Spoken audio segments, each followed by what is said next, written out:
Now I'm gonna call two students from English department to present conversation. Their names are Muhammad Hasnain and Muhammad Waleed Hassan.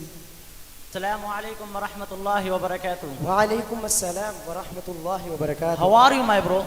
I am as fresh as flower. Nice. Where have you been for many days? Actually, I got admission in a madrasa. Really? Yes. In which madrasa have you been? In Jamia Irshad wal ihsan in Millat Town, Faisalabad. It sounds great. Could you tell me something about your institute?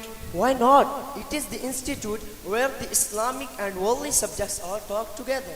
Well, what do you study over there? Right now, I study English language. Wow, if you don't mind telling me the reason behind it. Sure. In fact, English is an international, official, and educational language in today's world. Yes, you are true. It is needed in every walk of life.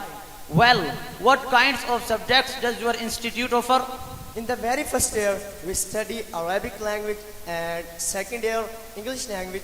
Then we do matriculation with the first grade of Darsan Nizami. It is such a great institute I have ever seen. Thank you so much. Bro, I also want to get enrolled in this institute. How can I get? It's not a big deal, bro. Just wait for Shawwal. At that time, admission will be open. You can get it. Okay, nice to meet you. Nice to meet you too.